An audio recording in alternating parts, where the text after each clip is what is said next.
মানুষ আমাদেরকে দাওয়াত দিতে চায় না, জানে আমি তৃতীয় শ্রেণীর কর্মচারী। রিক্সাওয়ালা বলতে পারে যে আপনার বেসিক কত।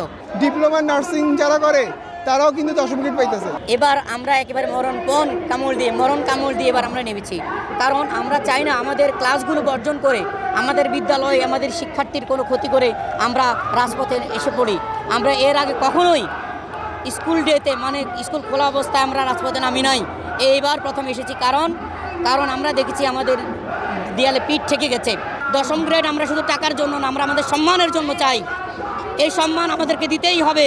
10ম গ্রেড আমরা চাই, কারণ আমরা আমাদের শিক্ষা অফিসে আমাদের অফিসাররা আমাদের স্যার, তারপরে যে কেরানিরা আছে তারাও আমাদেরকে নিজেদেরকে স্যার মনে করে।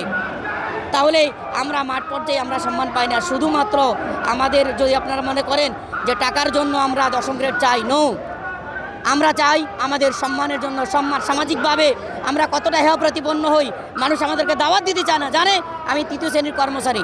সবাই জানে। রিক্সাওয়ালা বলতে পারে যে আপনার বেসিক কত। সেই ক্ষেত্রে আমাদের একটাই দাবি, আমাদেরকে 10ম গ্রেড দিতেই হবে। আমাদেরকে 10 বছর এবং 16 বছরের 2টা টাইম স্কেল এবং আমাদেরকে শতভাগ পদোন্নতি দিতে হবে। আর সবচেয়ে বড় কথা, সংসার চালানোর থেকেও আমাদের তো একটা সম্মান প্রাপ্য, আমরা তো সেই সম্মানটা পাচ্ছি না।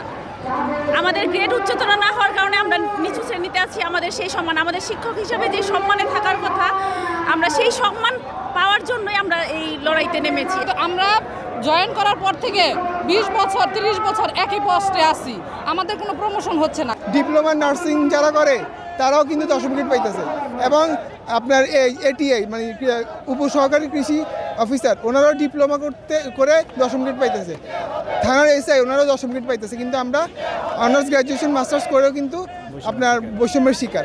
এবং এই কারণে আমাদের এই পেশা থেকে অনেকে সুইং করে অন্য পেশাতে চলে যায়, মানে অন্য সেক্টর মানে অন্য ডিপার্টমেন্টে চলে যায়। এখন দেখেন প্রত্যেক বছরই তাইলে আপনার 10,000 20,000 করে নিয়োগ দিতেছে, কিন্তু এটা আবার খালি হয়ে যেতেছে কেন? কারণ আমার সাথে আমি 2023 নিয়োগ, আমার সাথে 70 জন জয়েন করছে, কিন্তু এখন আছে মাত্র 50 জন, 20 জন চলে গেছে। কেন চলে গেছে? এখানে এই সামাজিক মর্যাদাটা কম।